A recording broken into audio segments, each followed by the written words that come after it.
बसंत ऋतु को ऋतुराज कहा गया है। ऋतुराज का अर्थ है कि सभी ऋतुओं में जो सबसे प्रधान ऋतु हो। बसंत ऋतु में ही सर्दी का मौसम खत्म होने के बाद सभी पेड़ों में नए नए पत्ते आते हैं, नए फूल आते हैं, जिनसे बाद में फल आते हैं। यही कारण है कि बसंत ऋतु को सभी ऋतुओं में श्रेष्ठ कहा गया है। हमारा देश भारत, जहाँ पर 6 ऋतुएं होती हैं। ज्यादातर देशों में 3 से 4 ऋतुएं ही होती हैं, लेकिन हमारे देश की भौगोलिक परिस्थिति के अनुसार हमारे देश में 6 ऋतुएं होती हैं। साधारणतया उत्तर भारत में शिशिर, बसंत, ग्रीष्म, वर्षा, शरद, हेमंत ऋतुएं पाई जाती हैं। वहीं दक्षिण भारत में बसंत, ग्रीष्म, प्रावट, वर्षा, शरद, हेमंत ये 6 ऋतुएं पाई जाती हैं। विंध्य की पहाड़ियों से ऊपर के भाग में क्योंकि ठंड ज्यादा पड़ती है, इसलिए ठंड की 2 ऋतुएं पाई जाती हैं, हेमंत और शिशिर। वहीं विंध्य पर्वतमाला के नीचे के क्षेत्र में बारिश अधिक समय तक होती है, इसलिए वहां पर प्रावट और वर्षा, इस प्रकार से 2 वर्षा की ऋतुएं पाई जाती हैं। साल में 12 महीने होते हैं और हर 2 महीनों को मिलाकर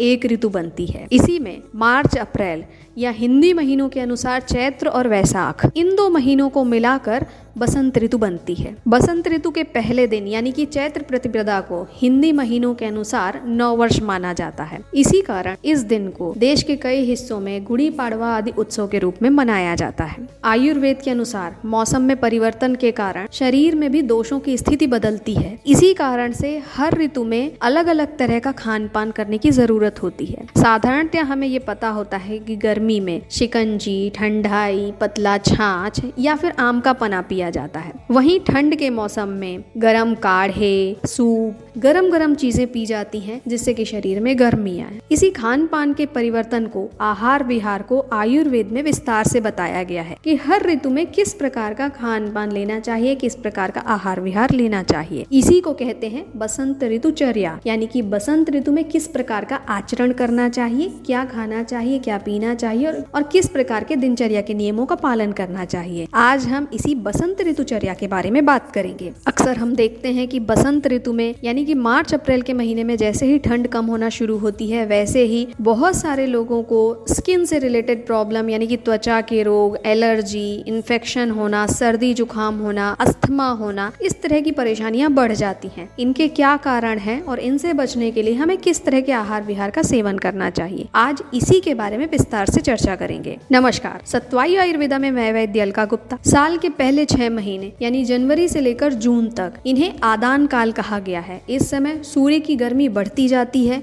और शरीर का बल घटता जाता है। इसमें सबसे पहली ऋतु होती है शिशिर ऋतु, जनवरी फरवरी, मार्च अप्रैल बसंत ऋतु और मई जून ग्रीष्म ऋतु। मार्च अप्रैल यानी कि बसंत ऋतु ये दूसरी ऋतु होती है, इसलिए बल मध्यम होता है। हेमंत और शिशिर ऋतु में ठंड अधिक होने के कारण शरीर में कफ जमा हो जाता है। बसंत ऋतु में जैसे ही सूर्य का प्रकाश बढ़ना शुरू होता है, वातावरण में गर्मी बढ़ना शुरू होती है, वैसे ही शरीर का कफ पिघल जाता है। कफ के पिघलने के कारण शरीर में बहुत सारे परिवर्तन आते हैं, जैसे कि अग्नि का मांद्य हो जाता है, बल कम हो जाता है, साथ ही एसिडिटी होना, ज्यादा हैवी चीजें ना पचा पाना, ये सारे लक्षण दिखाई पड़ते हैं। इसी के कारण कई सारी बीमारियां जैसे कि skin disease, allergy, infection, asthma, ये सब भी ज्यादा देखे जाते हैं। यही कारण है कि इस समय ये सलाह दी जाती है कि कफ शामक रसों का सेवन करना चाहिए। आयुर्वेद में 6 रस बताए गए हैं, मधुर, अम्ल, लवण, कटु, तिक्त, कसाय, यानी कि मीठा, खट्टा, नमकीन, तीखा, कड़वा और कसैला, जिसमें कि तीखा, कड़वा और कसैला रस यानी कि कटु, तिक्त, कसाय रस को कफ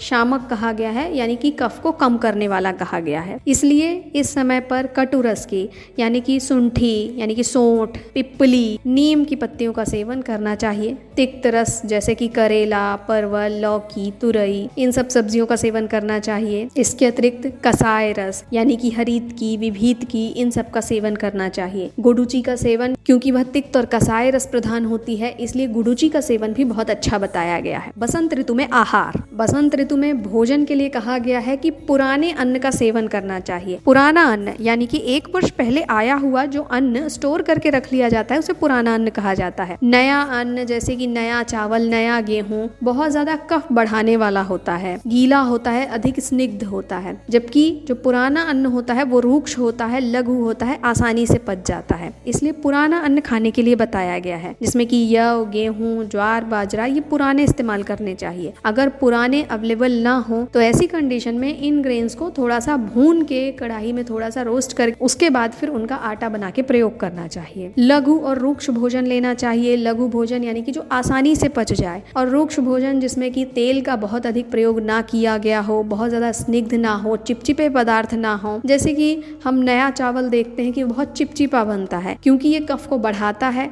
इस वजह से नए चावल का प्रयोग करने के लिए मना किया गया है। और रूक्ष आहार जो कि सूखा होता है थोड़ा, जिसमें बहुत ज्यादा तेल का प्रयोग नहीं किया जाता है, उसका भोजन करना चाहिए। इसके अलावा मूंग की दाल, मसूर की दाल और तुअर की दाल का प्रयोग करना चाहिए। उड़द की दाल का प्रयोग इस मौसम में नहीं करना चाहिए। सब्जियों में करेला, परवल, लौकी, तुरई, इन सब्जियों का प्रयोग अधिक करना चाहिए। पेय पदार्थों के लिए बताया गया है कि तक्र, बहुत पतला किया हुआ छाछ, उसमें भुना हुआ जीरा, कड़ी पत्ता, हींग डालकर उसे प्रयोग करना चाहिए। इसके अलावा पतला आम का पना, इसके अतिरिक्त सत्तू का शरबत पीने के लिए कहा गया है। इसके अलावा शहद डालकर जल, इसमें कि पानी गर्म नहीं लेना चाहिए। सूंठी सिद्ध जल बताया गया है, यानी कि सूंठ को पानी में उबाल कर ये पानी दिन भर पीने के लिए कहा गया है। मुस्ता से उबाला हुआ पानी, असन और चंदन से उबाला हुआ पानी प्रयोग करने के लिए बताया गया है। बसंत ऋतु में विहार, बसंत ऋतु में क्योंकि बल मध्यम होता है, इसलिए मध्यम व्यायाम करने के लिए बताया गया है। बहुत अधिक व्यायाम नहीं करना चाहिए। इसके अतिरिक्त उद्वर्तन यानी कि उपटन करने के लिए बताया गया है। सूखा उपटन कफ दोष को कम करने वाला होता है, इसलिए इस मौसम में अगर उपटन किया जाता है तो वो बहुत लाभदायक होता है।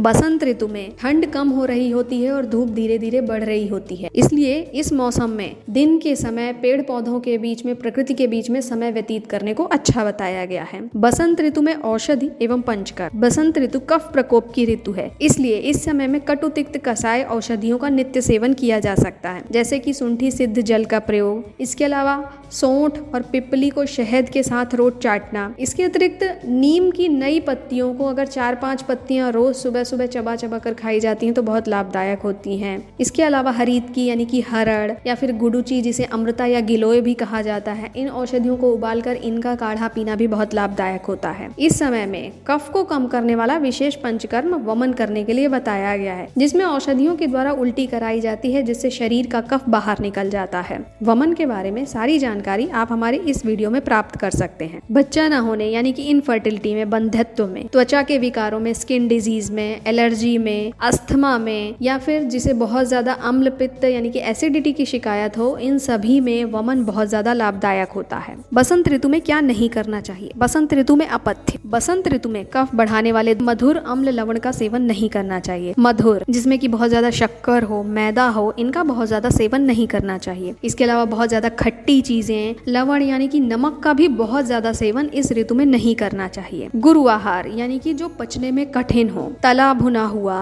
उड़द की दाल, चने, इन सब का सेवन बहुत ज्यादा मात्रा में नहीं करना चाहिए। बहुत ज्यादा स्निग्ध चीजें, इन सब का सेवन भी नहीं करना चाहिए। दूध का अधिक मात्रा में इस ऋतु में सेवन नहीं करना चाहिए, और दही का सेवन इस ऋतु में करने के लिए मना किया गया है। ध्यान रहे कि इसमें छाछ का सेवन कर सकते हैं, जिसमें कि बहुत ज्यादा पानी मिलाकर उसे पतला कर दिया जाता है, लेकिन दही का सेवन इस ऋतु में नहीं करना चाहिए। इसके अलावा इस ऋतु में दिन में सोने के लिए मना किया गया है। आयुर्वेद के अनुसार दिन में सोने से कफ और पित्त दोष की वृद्धि होती है, इसलिए किसी भी व्यक्ति को बसंत ऋतु में दिन में नहीं सोना चाहिए, क्योंकि अलग अलग ऋतुओं में अलग अलग दोष बढ़े हुए होते हैं। दोनों ऋतुओं के जो मध्य का काल होता है उसे ऋतु संधि कहा जाता है। पिछली ऋतु के अंतिम 7 दिन और आने वाली ऋतु के पहले 7 दिन, इन्हें मिलाकर ये 14 दिन का ऋतु संधि होता है। और ऋतु संधि में पहली ऋतु के आहार विहार को धीरे धीरे छोड़ना चाहिए और नई ऋतु के आहार विहार को धीरे धीरे अपनाना चाहिए, क्योंकि ऋतु संधि के समय अगर खान पान पर ध्यान नहीं दिया जाता है तो वो बहुत सारे रोगों का कारण होता है, जिसके बारे में विस्तार से हमने अपने इस वीडियो में बताया है। बसंत ऋतु प्रकृति के लिए बहुत ही सुखदायक ऋतु है। नए पत्ते, फूल और फल आने की ऋतु है। हमारे शरीर के लिए भी यह ऋतु लाभदायक ही रहे, इसके लिए हमें उचित आहार विहार का पालन करना चाहिए। इसलिए उचित आहार लें, स्वस्थ रहें, निरोगी रहें। धन्यवाद। के लिए और आयुर्वेद के विषयों के बारे में और जानकारी प्राप्त करने के लिए हमें ज़रूर लिखें और हमसे जुड़े रहने के लिए हमारे चैनल को सब्सक्राइब करें। धन्यवाद।